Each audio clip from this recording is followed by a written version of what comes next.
আয়ুর্বেদ চিকিৎসক বটরনাথ কেমন আছেন? ভালো আছেন? আপনাদেরকে আজকে কিছু কথা বলবো, যে কথাগুলো আপনারা মনোযোগ সহকারে শুনবেন, আর ভিডিওটা ভালো লাগলে আপনারা শেয়ার করবেন। প্রথমে তো আপনারা ট্রিটমেন্ট নেওয়ার জন্য যদি আপনাদের পছন্দ মনে করেন, তাহলে আপনাকে প্রথম আমার মুখে বলা নাম্বারে ফোন করবেন।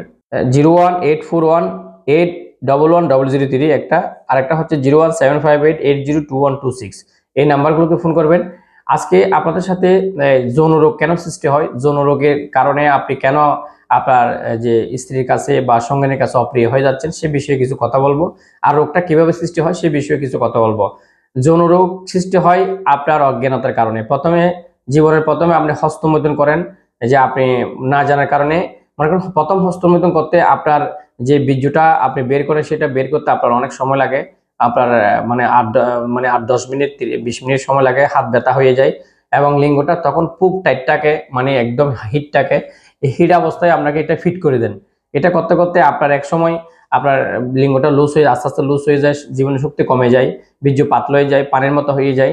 এরপরও আপনি এটা কিন্তু পিছু ছাড়ান না, আপনি একটা মানে একদম মাদকের আসক্তির মতো এটা আপনি প্রতিনিয়ত যে টাইমে করতেছেন সেই টাইমে করতেছেন। প্রতিনিয়ত করতে করতে এক সময় আপনি বিয়ের সময় হয়ে গেছে, বিয়ে করেছেন। বিয়ে করার পরে আপনি যে একটা নারীর যে যৌন আকাঙ্ক্ষা থাকে 9 গুণ, একটা নারী 5-6 বার 7 বারও মিলন করতে পারে এক নাইটে, কিন্তু আপনি তখন একবারও 2-1 মিনিটে আউট হয়ে যাচ্ছে। মনে রাখবেন, একটা নারী তার বাপের বাড়িতে বাঁধা থাকে, সে কোথাও যেতে পারে না। কিন্তু অনেক নারী আছে কিন্তু অনেকভাবে ডাইভার্ট হয়ে যায়, এটা অন্য কথা। কিন্তু বাস্তব জীবনের কথা হচ্ছে, একটা নারী তার সতীত্ব রক্ষা করার জন্য সে তার বাপের বাড়িতে খুব বাঁধা অবস্থা থাকে, লেখাপড়া করে বা অনেকে হস্তশিল্প করে, অনেকে কারিগরি শিক্ষা গ্রহণ করে, কিন্তু এরপরও তারা যৌন আকাঙ্ক্ষাটা তাদের থাকে, কিন্তু তারা সেটা প্রকাশ করতে পারে না। কিন্তু একজন পুরুষ তো যে কোনো জায়গায় গিয়ে সে এটাকে মানে তৃপ্তি গ্রহণ করে, মানে কৃত্রিম ভাবে, অর্থাৎ হাত হাত মারতেছে বা কোথাও গিয়ে কোনো নারীর সাথে মিলন করতেছে। এভাবে এভাবে আপনার মেহ প্রমেহ ধাতস্থ ধ্বজভঙ্গ হচ্ছে, আপনার সিফিলিস গনোরিয়া হচ্ছে, বিডিআল সমস্যা হচ্ছে, বেরিকুসুল সমস্যা হচ্ছে, লিঙ্গের রগগুলো নুয়ে যাচ্ছে। কিন্তু আপনি এই কারণে আপনি আপনার সঙ্গীর কাছে 1 মিনিটের মানে আউট হয়ে যাচ্ছে। কারণ একটা নারীর, মনে রাখবেন, শরীরটা গরম হইতে 12 থেকে 15 মিনিট সময় লাগে, অনেক সময় 20 মিনিটের সময় লাগে। একটা নারীকে অনেক কিছু করে তাকে গরম মানে শরীরটাকে মানে তৃপ্তি আনতে হয়, যৌন আকাঙ্ক্ষা অ্যাক্টিভ করতে হয়। কিন্তু একজন পুরুষ 10 সেকেন্ডের মধ্যে তার লিঙ্গটা মানে শক্ত হয়ে যায়, তার শরীর গরম হয়ে যায়, কিন্তু এটা আবার এই 10 সেকেন্ডের মধ্যে এটা আবার নিস্তেজ হয়ে যাচ্ছে। তাহলে একটা নারী যদি আপনার জীবনে এসে যদি কিছু করতে না পারে, কিন্তু আস্তে আস্তে সে আপনার থেকে 5 মাস 6 মাস পরে ডাইভার্ট হয়ে যাবে। তাহলে এভাবে একটা সংসারের মধ্যে আগুন শুরু হচ্ছে, ডাইভার্ট হয়ে যাচ্ছে, দাম্পত্য জীবনে অসুখী হচ্ছেন, এভাবে আপনার জীবনের একটা মানে মানে দুর্দশা দুঃখ শুরু হচ্ছে। আর এটার কারণে আপনার যে স্বপ্নদোষ, যাদের স্বপ্নদোষ হচ্ছে, স্বপ্নদোষ হতে হতে আপনার শরীর নিঃশেষ হয়ে যাচ্ছে, চোখের নিচে কালো দাগ পড়ে যাচ্ছে, দুর্বল হয়ে যাচ্ছে, বিশেষ অঙ্গ নুয়ে গেছে, শুকিয়ে গেছে। হ্যাঁ, তো এভাবে আপনি রোগগুলো প্রথম থেকে আপনি শুরু করছেন। আর যারা দেশে বা বিদেশে থাকেন, যারা নিয়মিত হস্তমৈথুন করেন, এটা কিন্তু খুব মারাত্মক একটা জীবনের মানে মানে দুর্দশা বয়ে আনে। কারণ একটা নারীর থেকে আপনি মানে প্রথমে কি হচ্ছেন, মানে মানে ব্যবধান হয়ে যাচ্ছেন। আপনি এটার জন্য আল্লাহর কাছেও দায়ী থাকতেছেন, এটার কাছে আপনি সমাজের কাছেও দায়ী থাকতেছেন।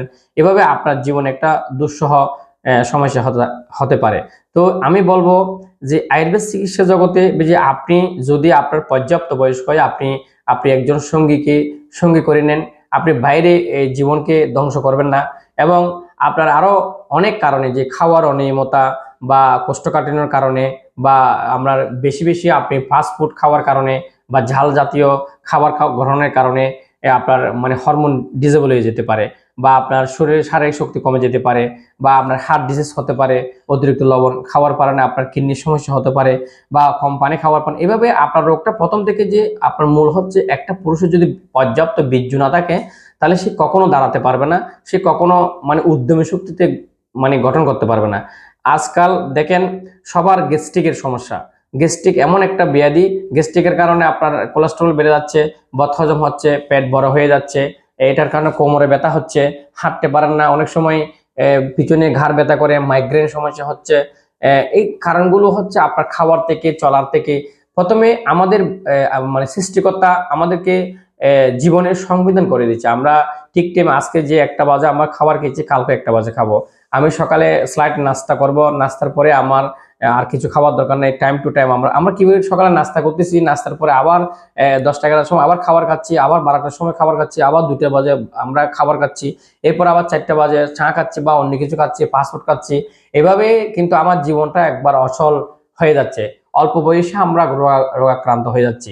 আপনি আজ থেকে যদি আমার ভিডিওর কথাগুলো ভালো লাগে, আজ থেকে আপনি প্রতিনিয়ত যে জীবনের জীবন থেকে ধরে রাখার জন্য প্রথমে আপনার পেট, আপনাদের বাংলা, আমাদের বাংলা ভাষায় একটা কথা বলে ফ্যাট ঠিক তো সব ঠিক। হ্যাঁ, তো ফ্যাট ঠিক রাখতে আপনাকে প্রতিনিয়ত ইসবগুলোর বসি আপনার সিএসিড বিজিয়ে আপনি প্রতিনিয়ত একবার খান। খাওয়ার পর আস্তে আস্তে আপনার ডাইজেস্টিভ ক্রিয়েট হবে, আপনার পাকস্থলী দুর্বলতা কমে যাবে, খাওয়ার ক্রিয়েট হবে, কোষ্ঠকাঠিন্য দূরে যাবে। হ্যাঁ, এছাড়াও আরো অতিরিক্ত গ্যাস্ট্রিক হলে তাহলে সেটা আপনারা যে ডাক্তারি যে স্যাকলো খাচ্ছেন বা আপনার ওই প্লাজোর গ্রুপের খাচ্ছেন, রেবি প্লাজোর খাচ্ছেন, এগুলো কিন্তু কত ক্ষতিকর এটা আপনি নিজে বুঝবেন না।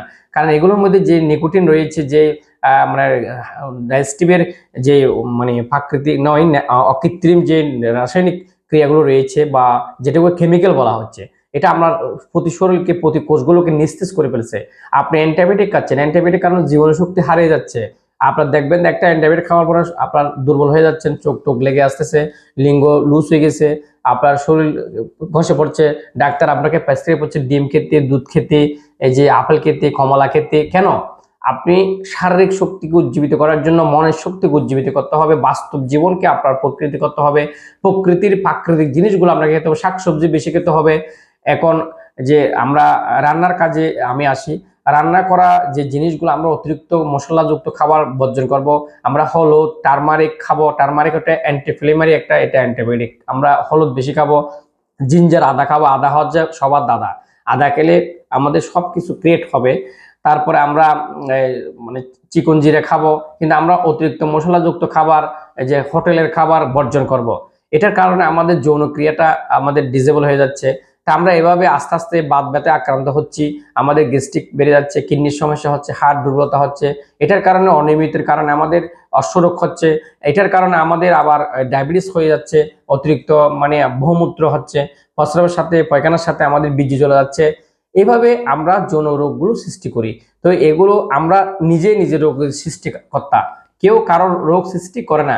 সুতরাং আমি বলবো প্রাকৃতিক চিকিৎসা নেবেন, প্রাকৃতিক ভাবে সুস্থ থাকবেন। প্রাকৃতিক যে গাছগাছালি আপনার সাথে কোনো প্রতারণা করবে না। আমার সাথে ফোন করবেন, আপনাদের যৌন জীবন, শারীরিক যে কোনো, যাদের বাচ্চা হচ্ছে না, যাদের নারীদের অনেক সময় সেক্স পাওয়ার কমে যাচ্ছে, নারীদের যে মানে আটা জাতীয় কিছু চলে যাচ্ছে জনিপথে, প্রস্রাবের ইনফেকশন হচ্ছে, নারীরা খেতে পারে না, আবার অনেকে মানে যে সাদা সাদা লিকুরিয়ে যাচ্ছে, জরায়ুর ইনফেকশন, সবকিছু চিকিৎসা আয়ুর্বেদ শাস্ত্রে রয়েছে। সুতরাং আপনারা বড় বড় ডাক্তারের কাছে যাচ্ছেন, প্রথমে ডাক্তার আপনাকে পরীক্ষা দিচ্ছে, পরীক্ষা দেওয়ার কারণে আপনার এই যে ডায়াগনোস ছাড়া তাদের কোনো কথা নেই। আমাদের আয়ুর্বেদ শাস্ত্রে আমরা কথা বললে বুঝতে পারবো আপনার কি সমস্যা হয়েছে বা কি হতে পারে, সরাসরি দেখা গেলো তার কোনো কথা নেই। সুতরাং আমাদের এই পেজের ভিডিওটা ভালো লাগলে আপনি বেশি বেশি শেয়ার করবেন এবং রোগের কারণ লক্ষণগুলো আমাকে জানাবেন। তো সকলে সুস্থ কামনায় এবং আপনাদের দাম্পত্য জীবন সুখী কামনায় সবার জীবনের জন্য আমি মঙ্গল কামনা করছি। এখানে রাখছি, ভালো থাকবেন।